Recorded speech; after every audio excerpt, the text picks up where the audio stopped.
I kept on going while I saw fall all pretense, and I lost any idea of coming home, because I don't know, but I surely need to roam.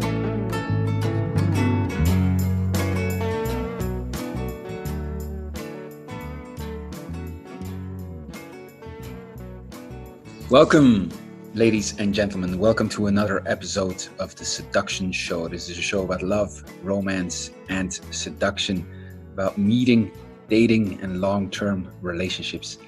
I'm your host, Hans Comijn, and as you know, I'm doing a series where I interview men that have inspired me, are inspiring me, and also men that I would love to know a little bit more about their work, what they're doing, the questions they're sitting in, also how they turn their capabilities at the service of humanity. So I can refer my people, you, the listeners, to them if that is a better fit. Today we have a very special guest. It's Javier Santoro. He's hailing from Valencia, Spain. We were wondering if we should do it in Spanish or English, but his English is much better than my Spanish. And so this interview will be in English, and I will use the next hour to delve a little deeper and deep listen to what he's up to. Javier, welcome very much to the show. Hi, Hans, and hi, listeners. I'm very happy to be here. It's an honor. I know that the concept of the honor is very important for you. So for me, it's an honor to be in this show. Great. And as always, it's always nice to share ideas with you and to talk. And first of all, I want to tell you congratulations for what you are doing, for you. How are you dealing with these new ideas about the podcast and the interviews and everything? Yes, it's been a pleasure. It's very good for me to practice the listening a bit more. I'm very often in teacher mode, and it suits me, but it's only part of me, you know. And this listening is really a great practice, and it's just fun, you know, to see things and hear things that have been right in front of me or next to me and I haven't really seen. So it's been so far great interviews, and I'm sure today will be the same. You are in we met a couple of weeks ago here in Medellin, Colombia. You're right now in Valencia? In Valencia, yeah, I came back. Like in these Christmas ads that the sun returns for Christmas. I returned just for after 1 month and a half in Colombia. I came back to Valencia, and now I'm turning again to my normal routine. So this weekend I have a workshop in Valencia, and the next one in Barcelona, and in 3 weeks in Madrid. So after 1 month and a half in Colombia, it was nice to go back to the routine, no? To this beautiful job that we have. Great. For people who are wondering, Javier is working with and for Egoland, and he's been doing so for a couple of years. The work you guys do is mainly in Spanish, right? Yeah, we sometimes I teach in English, or I give conferences in English, and I also I'm collaborating also with Arsa Morata. That is where we met. But like 95% of my workshops, of my clients or students, they speak Spanish. Right. Yeah, we met a couple. Go ahead. Actually, sorry if in any moment my English is not very good, or I make any mistake. Please be patient and kind with me. Sometimes my English is not as fluent as I would like. I so far understand everything.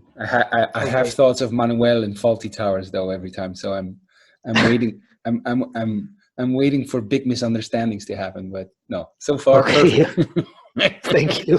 Manuel, put that butter on those trays. Manuel goes, no, Mr. Falti, it's not on those trays. It's 1, 2, 3. Oh, yeah, I see.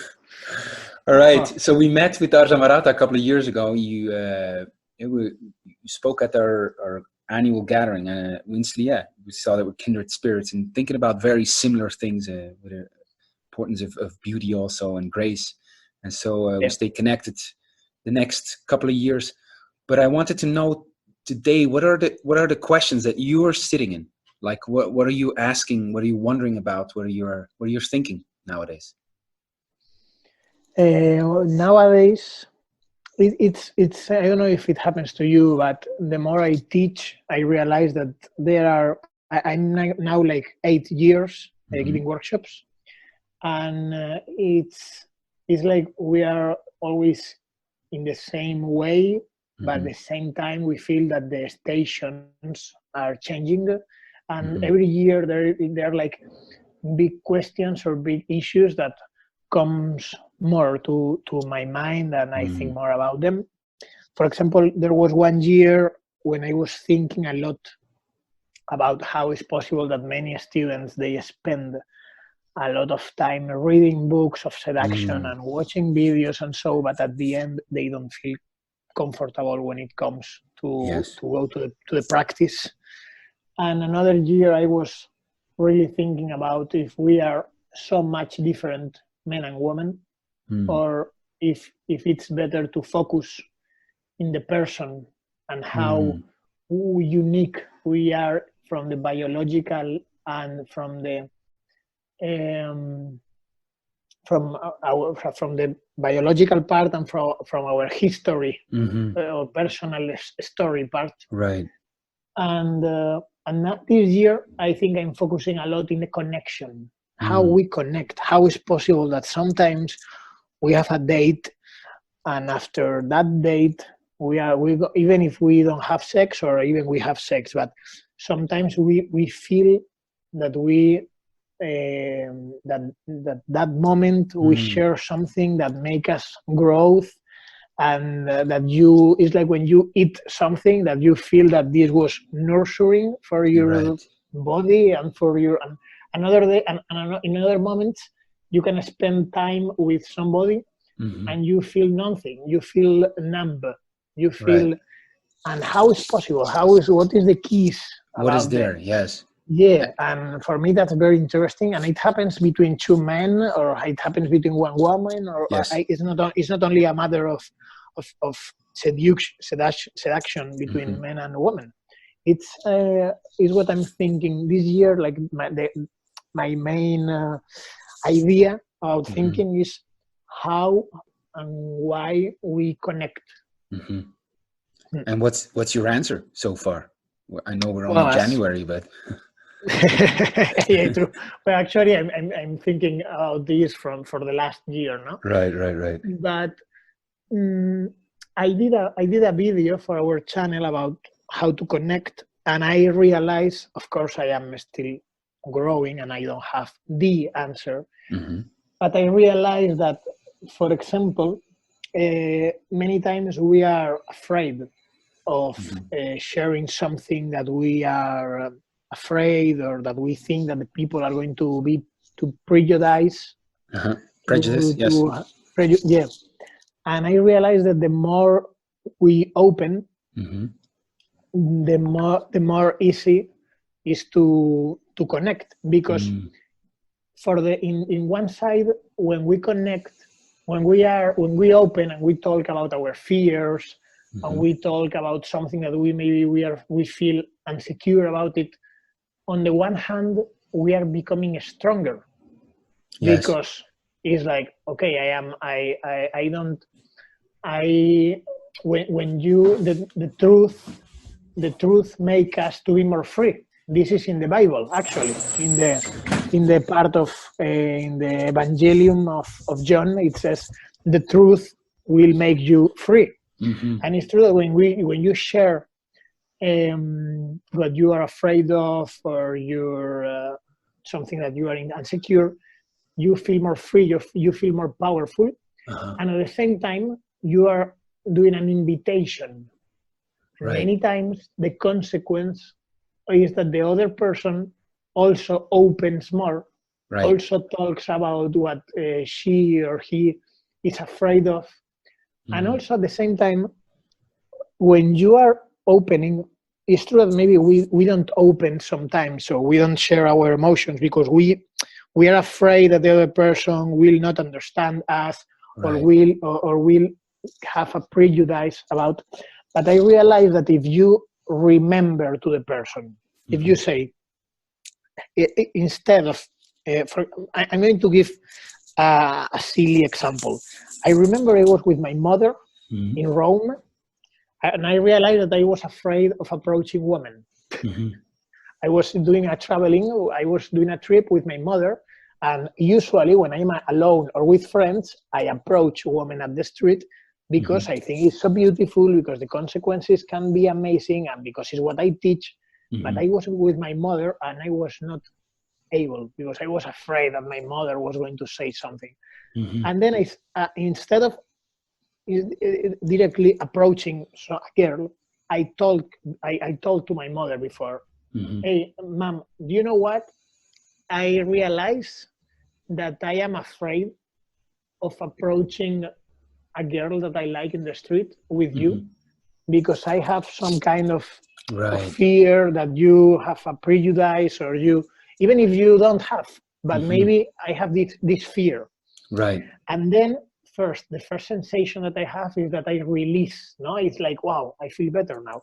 And then I feel more, and then of course, if you before, and then I approach a girl and was everything fantastic, and the connection with my mother got better. Right. But when, instead of doing that thing that make you to feel uncomfortable, the first thing that I do is to confess it to the person.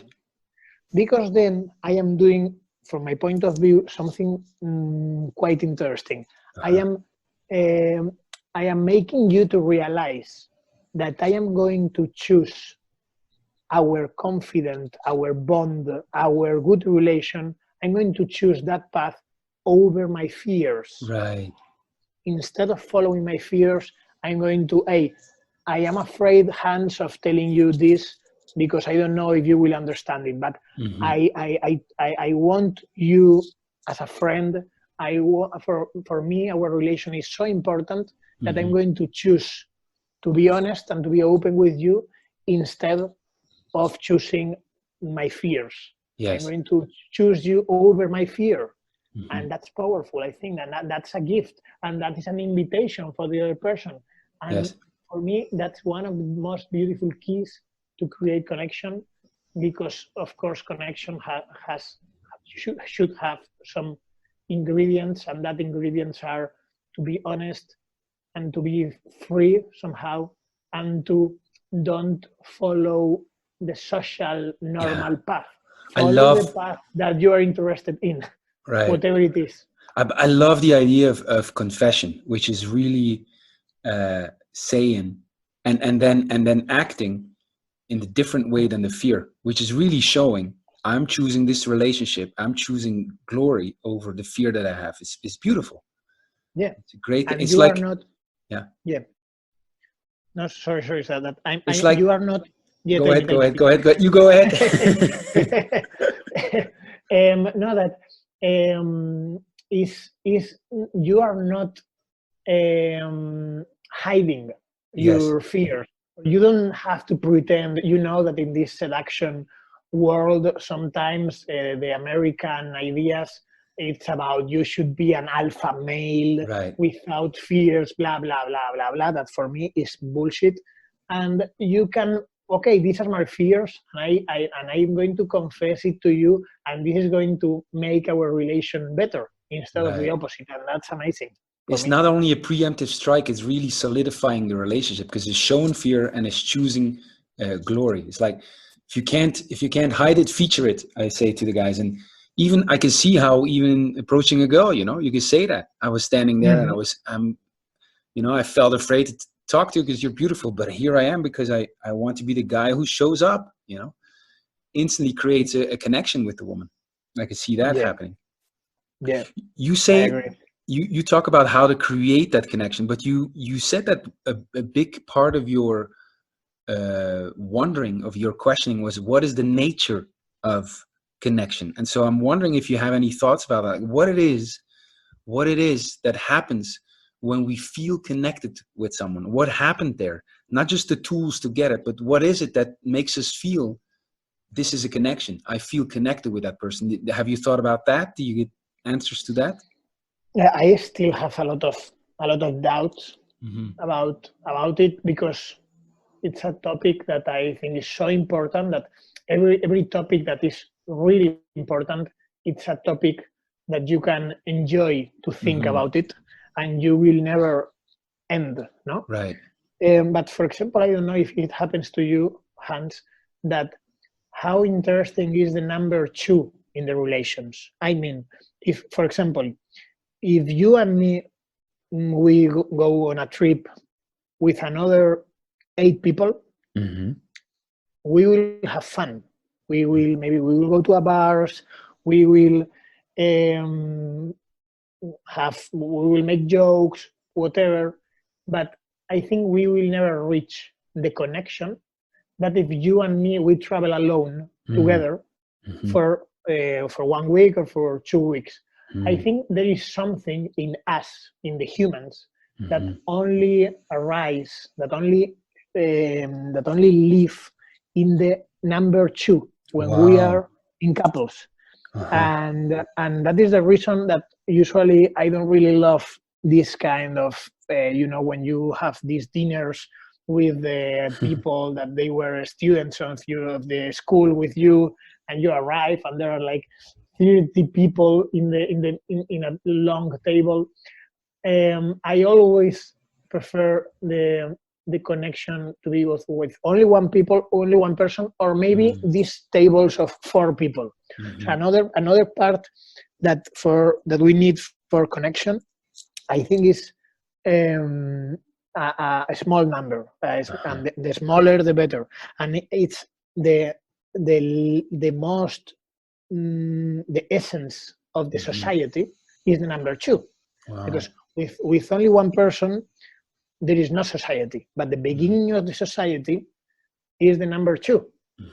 Is when we start to realize that we live in a world that we are not alone, and there are many things that doesn't depend on us. So for me, this sensation about the connection, it's important to be in the number 2, and also has to be with a feeling of okay, if I connect, I feel that this relation has a high value for me. It's something that I wanted in my life, and when you say goodbye to this person, there is a smile in your face, and there is something. And of course, I think there is something something beyond a rational explanation. Yes. Maybe it's the chemistry, maybe, but of course, apart from that, I think we can do many things to work on that connection, or to facilitate. For example, many times, I remember maybe 8 years ago, I was more afraid of talking about sex or about fears or about something that we feel shy about it at the beginning of our interaction. But nowadays, for example, I start talking about sex, and then I stop one moment and I say, well, do you agree that the most interesting conversations are about sex, about our fears, or about talking bad about other person? Yeah.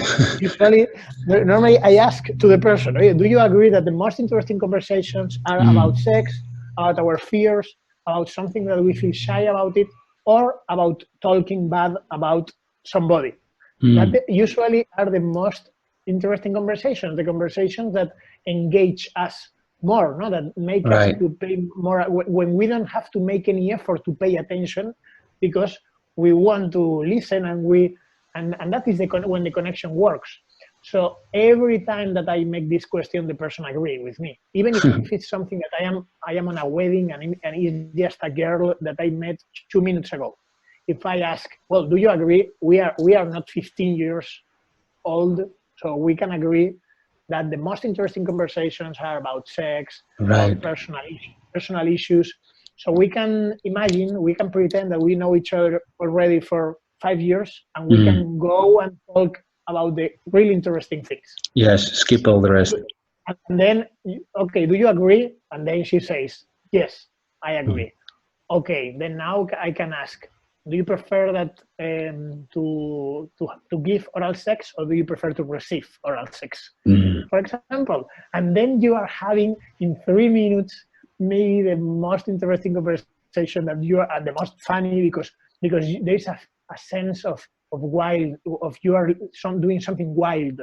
Right. When you connect in a conversation, you feel that you are doing something wild, because you are scratching and you are breaking the labels and the walls of the society. That the walls of the society, they are there, and nobody asked you. The society didn't ask your opinion about where to put the walls and about what is normal and what is not normal. So it's beautiful what you should talk about. When you break that walls with somebody, then connection is happening. I like that. I like the phrase you use. Do you agree? And then have that example. It's fantastic. Get her on board. Make her partner in crime, you know. I'm very interested in that too, in that concept of two, because I was talking about it, and it's clear that two is maybe a better number than 3 or 4 for creating intimacy, you know. And so that's where the value of couples and being together and may lay, you know, just in terms of connection and intimacy. Very interesting. I was talking to people about that yesterday. I would like to run something by you, not because I want to talk, but because since you're exploring the nature of connection, something I've been thinking about very much too, you know, and my idea is that we feel very connected to the other when 2 things are happening.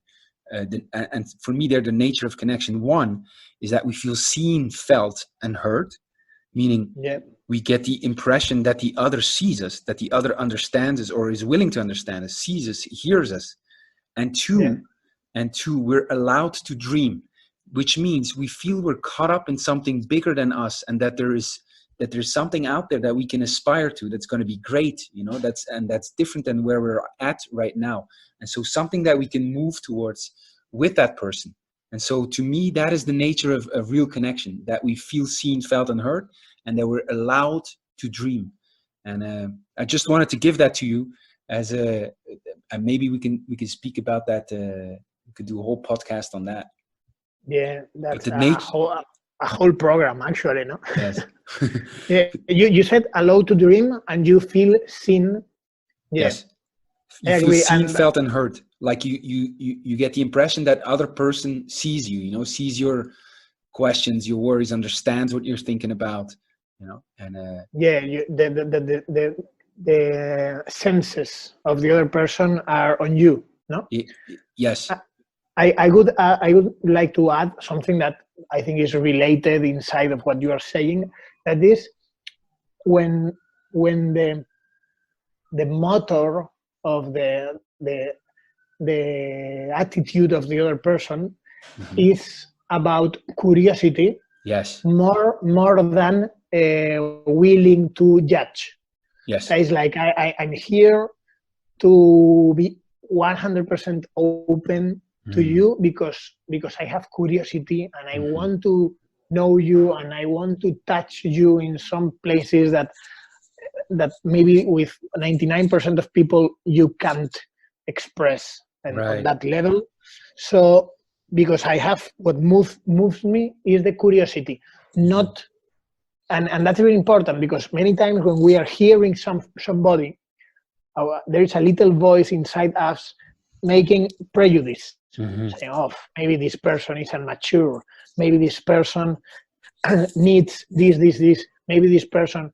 We are, and especially maybe we work coaching, or we were teaching.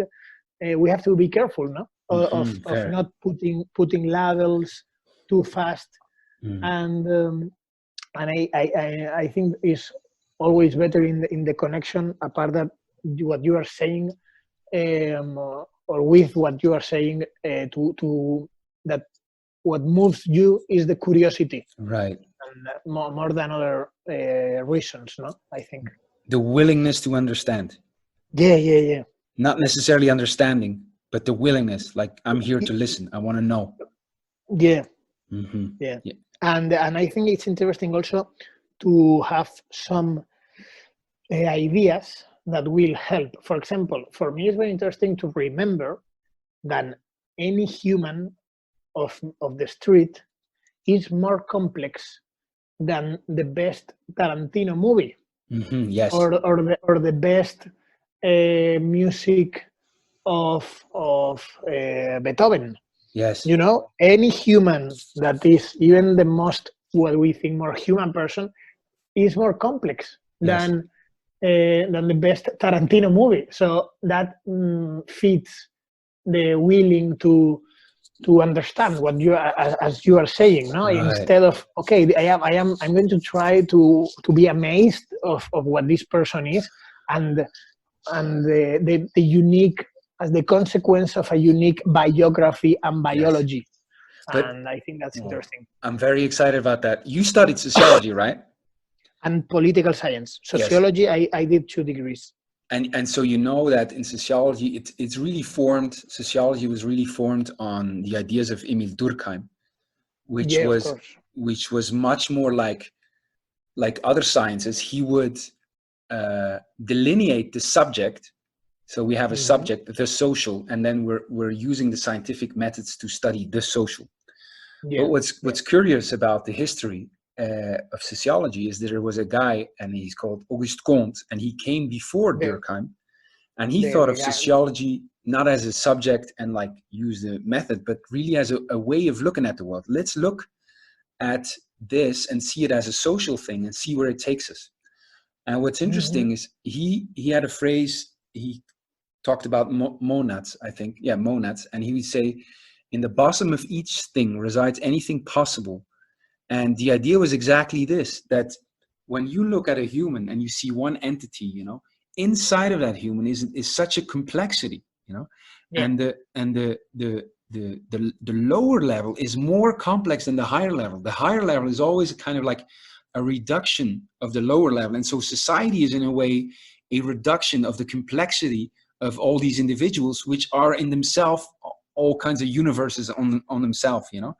And so to me, that's a great insight. And like you said, it's good to know that person there, there's a whole universe in there, you know, much more complex than a Quentin Tarantino movie. Fantastic. Actually, yeah, it's funny that you this is maybe more a curiosity thing than a subject about what we are talking about, but Emil Durkheim and Max Weber, yes, they are considered 2 of the fathers of the sociology, but Auguste Comte is the one who put the name. The name sociology was created by him. And there is some interesting things that the sociology as a science respect about Auguste Comte, but also there are some things that he started like being like a bit crazy. Yes. And he at the end he create a kind of science and actually a religion about science. And the motto, the leitmotif of that science, more or less, was progression and order and progression. Wow! And this is nowadays Brazil. This is nowadays is the name that you can see in the flag of Brazil. Wow. Is because Auguste Comte. If you check in, or I don't want to make a long explanation about this. That's great. But I know that this kind of funny things you like it. So if you check it on Wikipedia or so, you can see more. That's great. It seems that in Brazil was the place that this kind of religion was more spread. Fantastic, because I knew that he had a bad rep and he like mainly forgotten, you know, and so I studied him, and with Bruno Latour, I studied him, and so I always. Although there are some I really thing that not everything was bad, of course, in Comte. Actually, there is one thing that he was the first who divided the study of sociology in structural and dynamic. Structure and dynamic. And even nowadays, more than 100 years later, still in the universities, there in the sociology areas, there is a part that study that is called dynamic or social change, and another part that is called structural society. There is one part who works, who still one part of the sociology that is more focused on how we change, and another part of how it's possible that there are some things that always remain. Wow. Yeah. Great. Wow. Just the fact that you know and talk to me is a delight that I can share it. So it's fantastic. I feel very connected, Javier. Thank you, friend. I think that I was feeling like that we deserve having a nice conversation, because you are the kind of person that we met in many places, and maybe but in places that maybe you are giving this conference, and later I am the speaker, but we never stop, and like what we are doing right now, and in the number 2 we are again in the number 2 with all our listeners.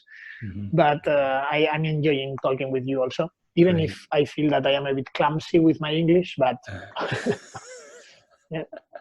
That's great, Javier. Let me ask you this too, because what do you feel like in your work nowadays? What do you feel are your capabilities, the skills that you have that you're really good at, that you could put at the service of humanity, of other men and or women? Well, in the long term, I would really like to be able that helps people to make their relations with more quality, to have a relation with more quality, even their relation with themselves. And that is my focus, and because I really think that the quality of our life depends on the quality of our relations. But if I have to say something that probably I am better than most of the people, and it's not something that I'm not saying that I am proud, but it's just something that I have been working on that for 8 years. And I am good, and I have a lot of experience on the practice level, because in my workshops I start with my students at 5 in the afternoon, and I stay with them till 3 in the morning, and we go in the streets, we approach women, we approach men, because sometimes I have female students. And I feel that I have a lot of experience on a method, a flexible method, adapted on any person, of making that person to feel more brave, to feel more free, to approach a person, and not just approaching a person. For me, it's a process of transforming our fears into acts, because you can have, first you have a desire. At the beginning is the desire. You are in a library or you are in a shop and you like that beautiful girl that she dressed so nice, and then you have a desire. But many times we kill that desire because we don't know what to say, because we think that the person is going to reject us, because all kind of bullshit that our brain is making to protect us or whatever. And I think that's unhappiness, because if you have a desire and you kill the desire, that's one definition of unhappiness.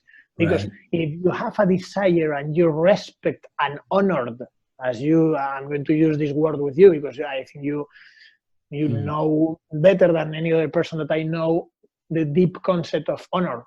And if you honor your desire and you respect your desire, first, it's a form of self-esteem because you are loving yourself instead of killing your desire.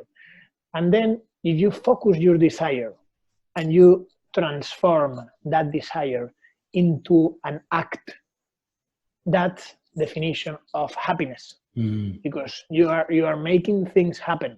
Yes. And I think that is what I have been doing like a lot in the last 8 years in my workshops, and all kind of beautiful consequences happens when instead of killing our desires, the student knows how to deal with that always in two phases. That is in the communication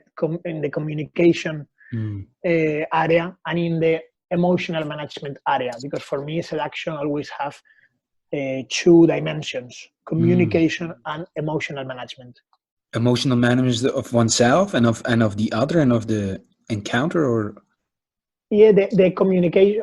Always in seduction, there is two areas. One is the communication, no? What we say, what I'm going to ask if we are in the conversation, how I'm going to phrase if I want your number, how I'm going to say it. But the other area is how I manage, how I deal with the emotions. And it's okay if I have fear of rejection, how I deal with that. Right. If I feel too shy, how I deal with that. If I feel a sexual block, something that doesn't go well from the sexual point of view, how I'm going to fix that, how I'm going to talk to myself to feel better. That is how we deal with emotions. And for me, a person that is great in seduction is not a person who is able to make fall in love 100% of men or women.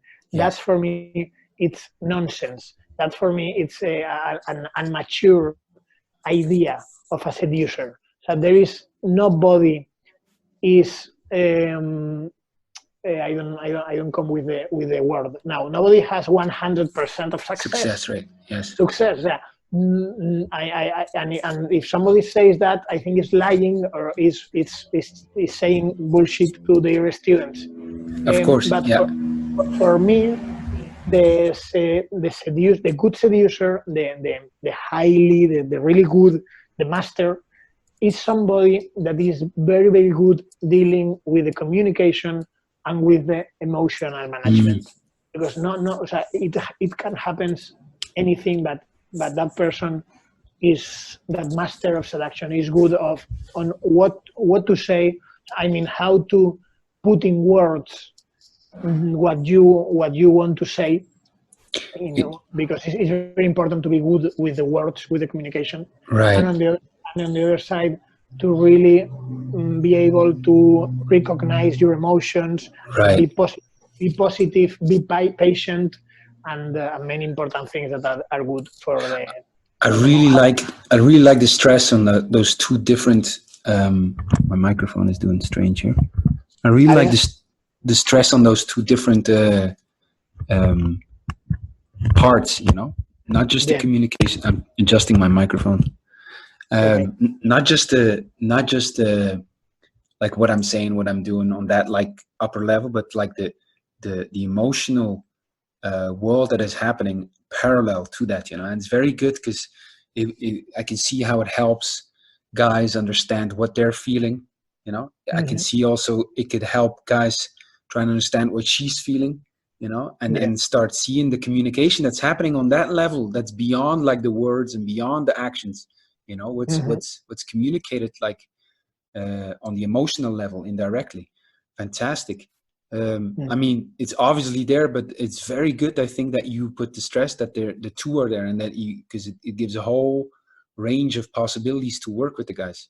I have a question. You said, I have to trace back. You said that what you're good at is having guys see. Well, I'm assuming now that this is what you're explaining to guys. You see that they have a kind of desire, and they want to act on it. And so if they don't honor that desire is unhappiness. If they honor, say, the desire, there's happiness. How do you help a guy act on his desire when fear is overtaking? How do you help him beyond making it clear to him in the same way that you made it clear to me, like in a more like academic sense, explaining what's happening there?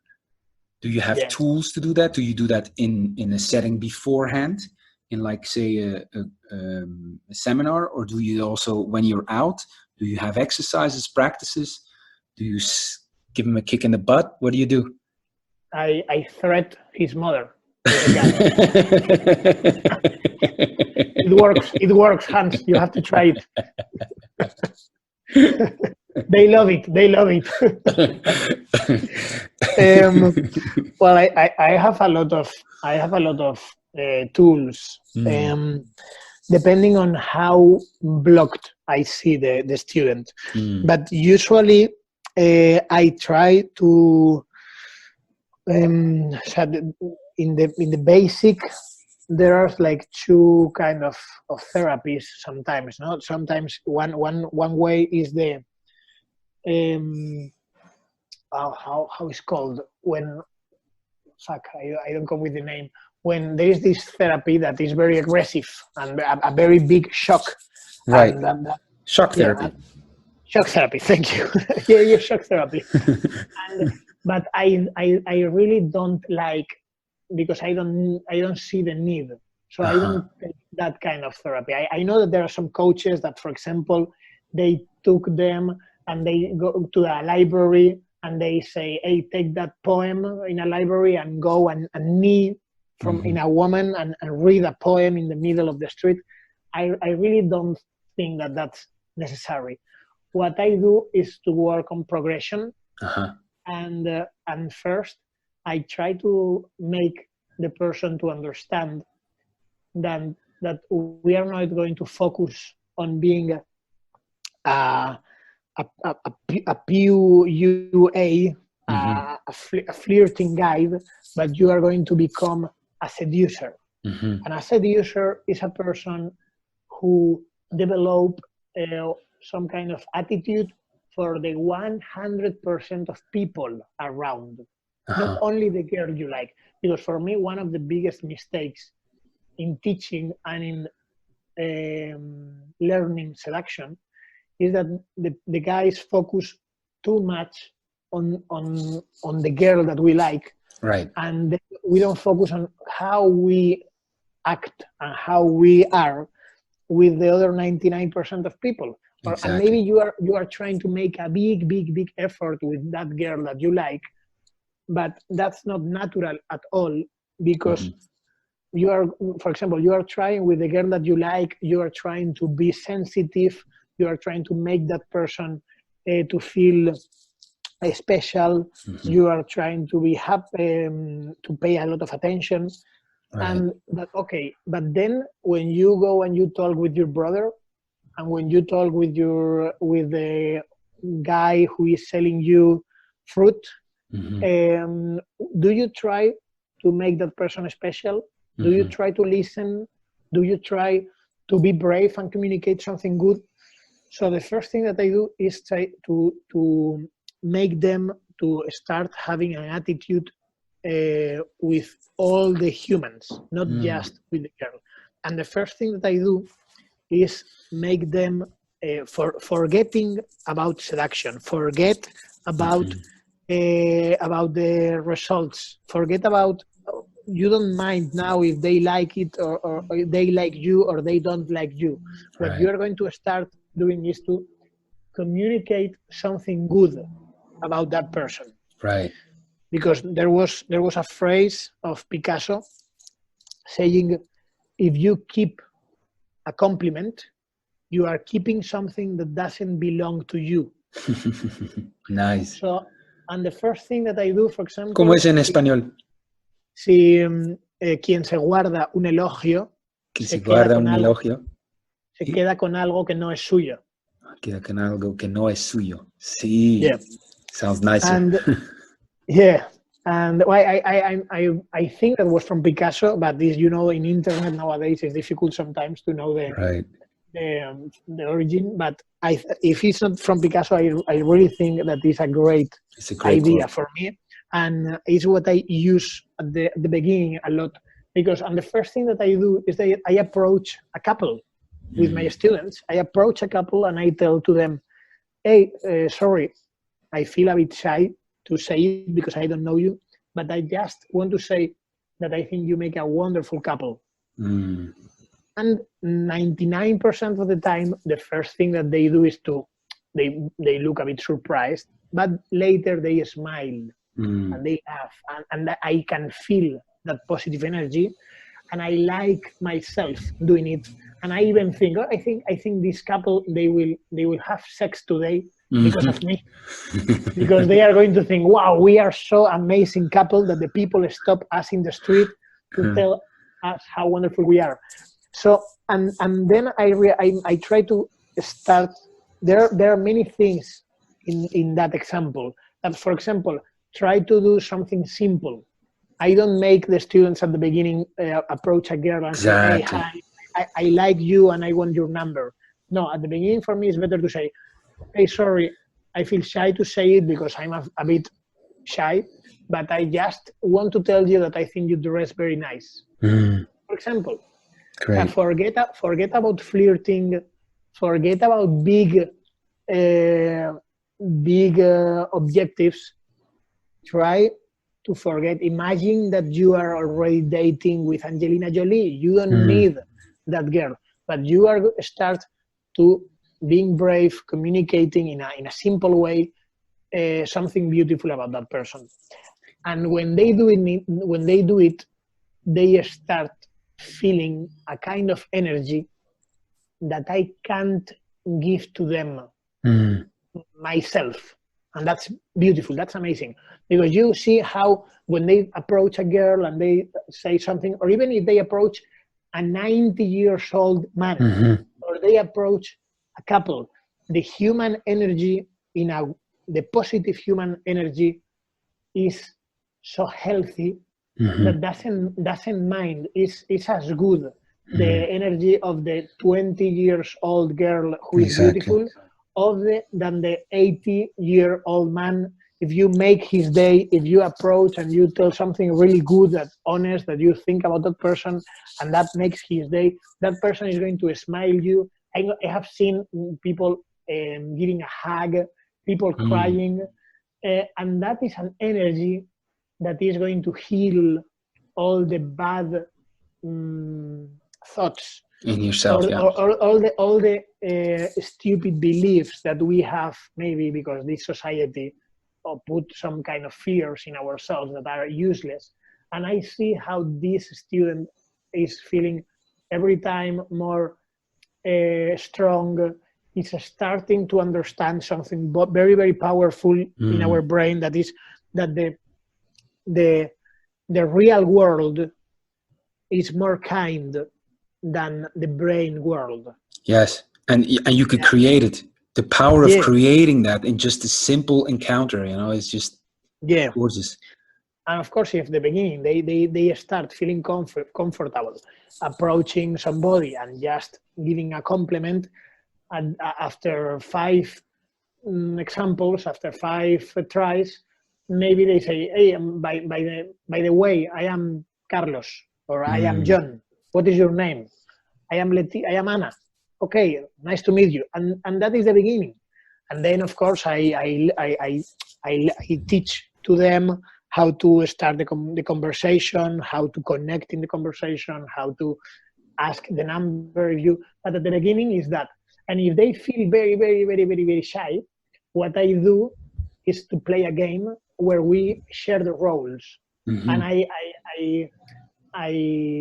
for example, I am the person who stopped the person. I am the one who approach. So the first thing is that I take the student with me, and then I approach a girl, a couple, whoever, and I say, excuse me, or sorry. And when they stop, then the other person just have to say, we are playing, we are doing a game, we are playing to communicate good things to people.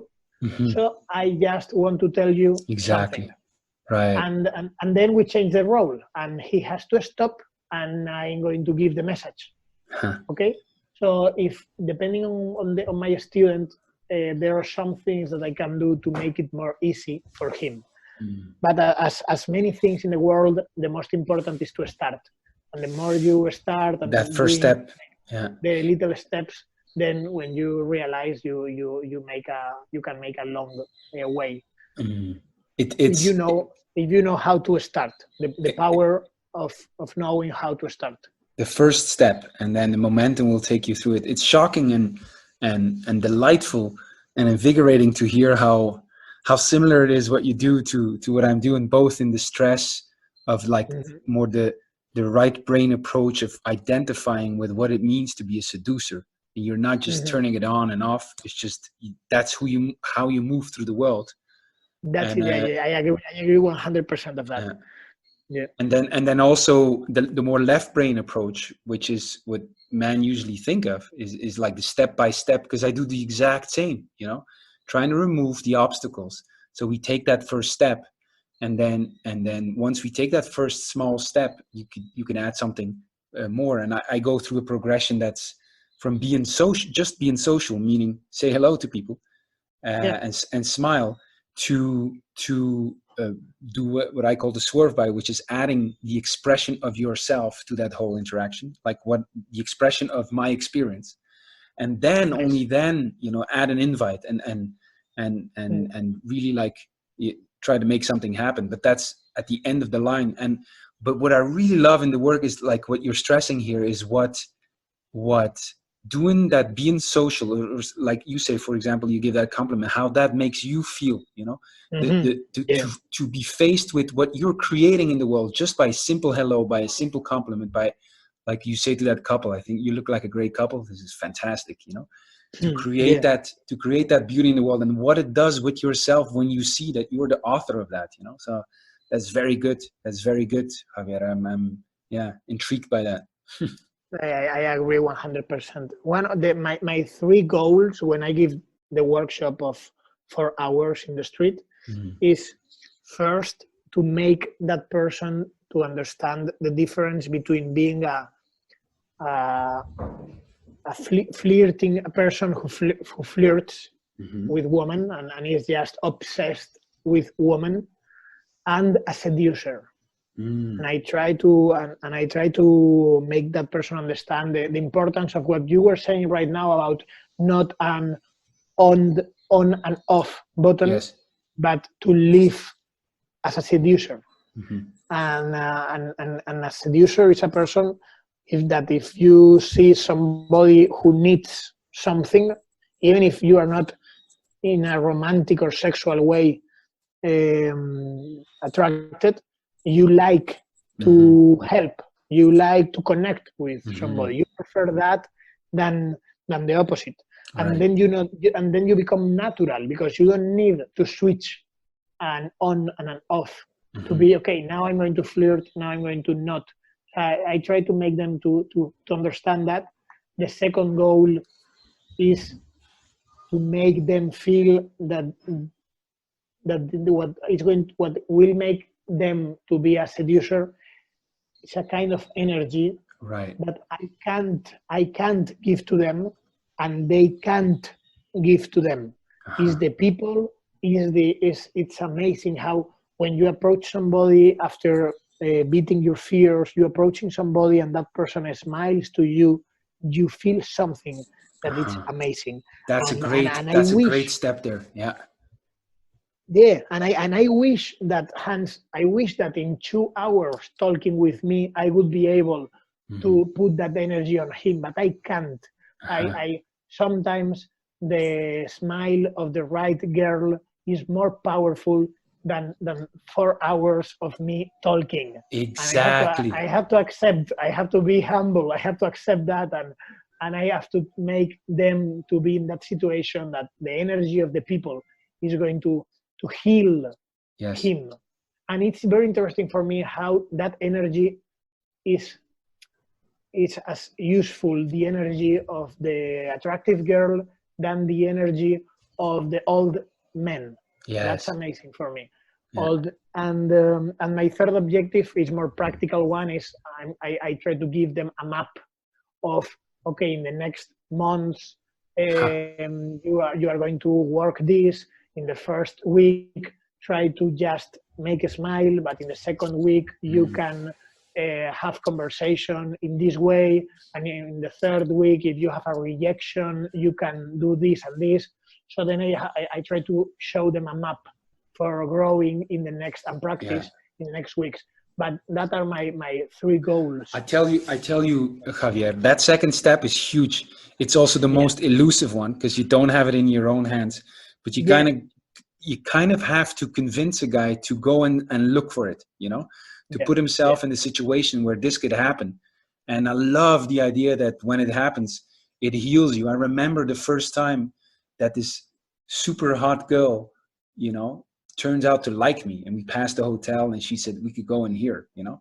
And I remember just because I was stumbling until that moment, and then this time it was a girl, you know, and not an older man, but that moment where I saw that possibility, all of a sudden, like the whole world opened up, you know. And I can see that same happening when you are the one just putting out your energy into the world, and it reflects back, like when you say with the couple. And that's the point here that I never made, I never articulated it as great as you did right here. And it's something I want to explore. It's fantastic. This second point is pivotal and elusive, and I think it's great. It's great. The great second point in the tripartite, in the Holy Trinity there. Yeah. Great. Yeah. And I think there is a last, I don't know how, if we are ending, because I know that we are like 1 hour. I can be 5 hours talking, because I love this topic. Yes. And for me, it's very easy to connect with you and with our audience talking about these topics. But another very important thing that I think you agree probably is that many times, and this is something I have been talking also with one friend, very good friend, that is Jago, that is a guy that you met some years ago. And we said that many times in seduction, men and women, they were put in different teams, like somebody that you have to defeat, right, to have sex or to meet or to, and it's for me much more healthy to understand that we are in the same team. Right. And we have our fears, we don't want to lose the time, we have our contradictions, for me it's much more healthy, and that is something that, for example, that Arsa Morata, I think they do very in a very healthy way, and that is somehow one of the reasons that our company Egoland and Arsa Morata and you, we feel that we are somehow in the same boat, because we see the seduction as something that make us to be more together and to be in the same team, and not as a tool to fool this girl, to make that girl to go to sleep with me, because I think that's sad. It's this is exactly my book is about this, the way of seducers, the role of seduction, and also what it means to be a seducer and move through the world like this. I should someone is translating it into Spanish, but it's not so easy. But this is great. To me, it's such a warm feeling to see their kindred spirits out there, who look at seduction as a beautiful thing, as a salvation even, and explore that. It's fantastic then, because it's very rare also. So I'm really happy to know that you're out there, and doing work, helping men. I honor the work that you're doing, what you're standing for, and I really recommend it, especially guys who are Spanish speakers, that to reach out to you. Actually, how can people who are listening to this and say, wow, this is great, that's fantastic, I would love to know more about Javier, I would love to know more about Egoland. What's the best way for them to start exploring this? Well, the most straight way to contact me, it's on my Instagram or my Facebook. And if in my Instagram is Habibi with J at the beginning. Yes. Habibi.Santoro. Sí. And our website, it's egolandseduction.com. And maybe you can put, you can write it down in the... It will be in the notes underneath this recording. This will be more easy.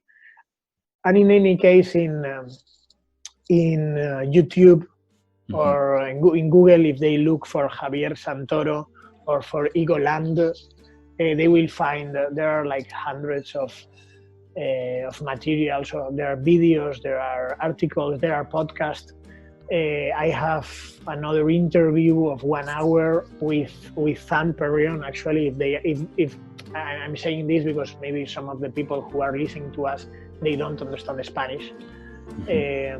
So that are where they can find us. Great.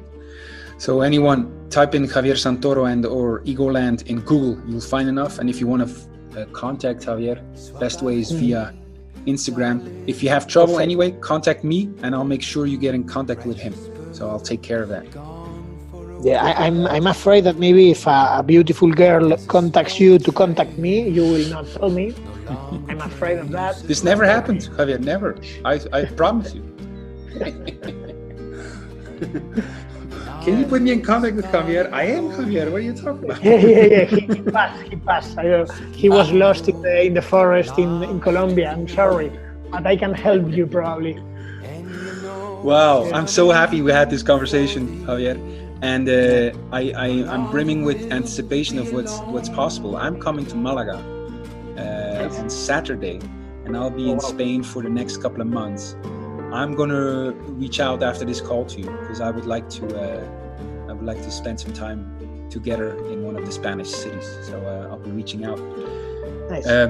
Thank you very much for taking the time to be on this call and share your work, share your soul with us. And I wish you the best for the near future, sir. Thank you. Talk later. Bye-bye, Javier. See you. Bye.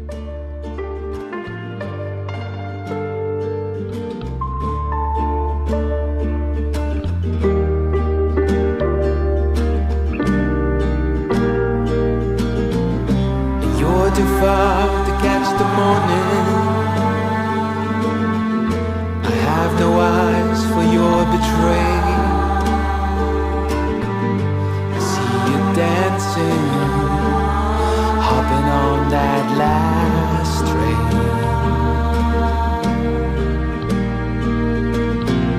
And what a sight now, darling, with all those things that we may feel. Darling, stay right here with